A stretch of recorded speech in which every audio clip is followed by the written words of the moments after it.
Assalomu alaykum hammaga. Bugungi videomizda qanaqa qilib YouTube ga video yuklashni ko'rib chiqamiz. Buning uchun birinchi navbatda bizda YouTube kanal bo'lishi kerak. Bizda hozir kanal yo'q, uning uchun Sazat kanal qilib olamiz birinchi o'rinda. Hop, bu yerda endi username beradi. Bu Telegramdagidek. Bu kanalimizning nomi. Shuni turaversin paka. Sazat kanal qilaman. Kanal yaratish tekin, bemalol yaratsangiz bo'ladi. Bitta klik bilan, ya'ni bir marta bosish orqali mana kanalimiz ham yaratildi. Bu faqat shu Gmail akkauntlaringiz bo'lsa, Google akkaunt bo'lsa bo'ldi. Kanalimiz yaratildi. Endi bu yoqdan upravlение videoga kiramiz. Nastroyt vid kanalidan kanalimizning logotipini, bu yoqdagi bannerlar bor, bannerlarni almashtirsak bo'ladi. Keyin bu yoqda informatsiyalarni yangilasak bo'ladi. Bizga lekin hozircha videoni upravleniyasini ko'ramiz. Xo'p, bu YouTube'ning studiyasi maxsus kontent ishlab chiqaruvchilar uchun. Umuman kanalda analitikasi, uni obunachilari, monetizatsiyasi, avtorskiy prava hamma narsa mana shu joyda ko'rinadi. Demak, hozirda bizda umuman video yo'q, ya'ni videolarimiz pustoy turibdi. Yangi video yuklash uchun tepadan Sazat tugmasini bosamiz. Добавить video. Ya'ni vibrat fayl. Bitta video tayyorlab qo'yganman.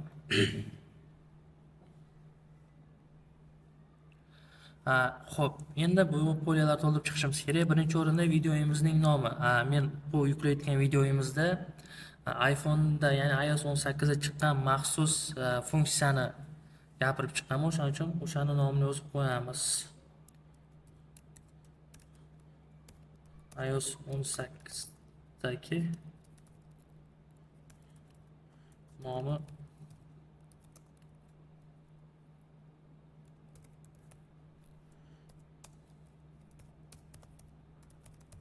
funksiyasi haqida.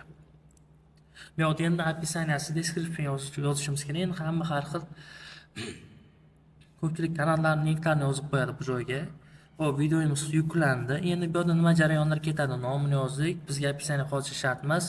Playlistimiz bo'lsa yuklab qo'yishimiz mumkin va eng muhim joylardan biri, agarda video bolalar uchun bo'ladigan bo'lsa, turli xil multfilm video bo'ladigan bo'lsa, umuman bolalar ko'rsa bo'ladigan, har xil yomon sahnalarda xoli video bo'ladigan bo'lsa, bemalol mana bu tugmani bosib bolalar uchun ham deyishimiz mumkin. Lekin hozirda juda ham qattiq tekshiruv bo'lganligi uchun netni bosib qo'ying, bolalar uchun emas bu.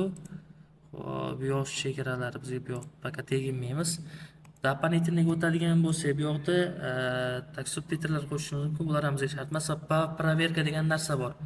Eng muhim narsa, agar sizni videoyingizda turli xil avtorlik huquqiga ega bo'lgan musiqalar joy olgan bo'lsa, sizda YouTube admin berib yuborishi mumkin. Ya'ni har bitta video birinchi yuklanadi, informatsiya yoziladi va proverka tekshiruvdan o'tadi bu yoqda video, har bitta videoyimiz.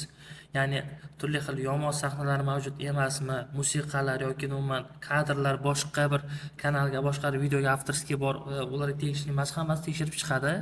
Va eng oxirida dastur. Dastur bu yana bir muhim joylardan biri. 3 xil dastur turi bor. Birinchi o'rinda ограниченный dastur. Ya'ni faqatgina sizga ko'rinadi va siz ruxsat bergan foydalanuvchilargagina ko'rinadi bu. Dastur posilka degani bu faqatgina siz linkini tashlab bersangiz linkdan ko'rinadi.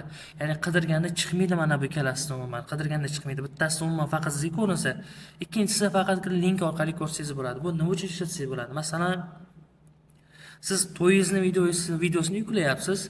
Ограничен dastur qilib yuklasangiz to'yingizni videosini faqatgina o'zingizga ko'rinadi u. Ya'ni o'z telefoningiz, o'zingizning akkauntingizdan kirgan YouTube'larda ko'rinadi yoki siz ruxsat berganlargagina. Agarda silka orqali qilib qo'yadigan bo'lsangiz, o'sha linkini kimga qarindoshingizga tashlab berasizmi, o'rtoqlarga tashlab berasizmi? Faqat o'sha silka orqali kiriladi. Ya'ni qidirganda umuman chiqmaydi. Ya'ni umuman begona odam linkini topa olmasa yoki dastur bo'lmasa, sizni to'yingizni videosini umuman ko'ra olmaydi. Uchinchisi открытие dastur. Bu umuman hamma odam qidirganda ham chiqadi. Ya'ni mana bu biz yozgan narsani qidirsa, mana shuni bemalol chiqib topib, YouTube'da reklam chiqib ketishi mumkin. Mana shunga qo'yadigan bo'lsa, lekin bularda yo'q, faqatgina yopiq bularda. Bu yoqda plan qilishingiz mumkin, qachon buni premyera qilishingizni. Bu asosiy mana shu 4 ta bo'limdan o'tib video yuklanadi. Demak, bizda narusheniya yo'q. Umuman videoyimiz toza bo'lganligi uchun demak YouTube'ga qo'yamiz. Переходga bosamiz. Okey, e'tibor berishimiz kerak, videoyimiz 32 sekund, ya'ni bu qisqa reels edi. O'shaning uchun ham videomiz shortsga tushdi. Ya'ni 1 daqiqadan o'tsa videoga tushadi, bo'lmasa bizning shortslarimiz qatoriga tushadi, ya'ni YouTube shortsga tushadi. Bu yerda mana ko'rishimiz ham mumkin. Mashinada ketayotganingizda telefoningizdan ko'p foydalanish natijasida Ya'ni mana bo'ldi. Demak, YouTube'ga bizning videomiz yuklandi. Открытие dastur qilganimiz uchun agarda biz poyezga beradigan bo'lsak ham mana bizning videomiz birinchida chiqib kelyapti. Agarda biz buni bu yoqdan dasturni yopadigan bo'lganimizda, ya'ni boyagi bu yerda dastur joyi qani? Mana bu. Almashtirganimizda bizda qidirganimizda bu yoqdan chiqmas. YouTube'ga video qo'yish asosan mana shundan iborat. Har qanday kino bo'ladimi, konsert bo'ladimi, professional video bo'ladimi, hammasi xuddi mana shunday holatda yuklanadi demak YouTube'ga. Qiyin joyi yo'q. Agar videomiz yoqqan bo'lsa, albatta like bilan qo'llab-quvvatlab va kanalimizga obuna bo'lib qo'yasizlar.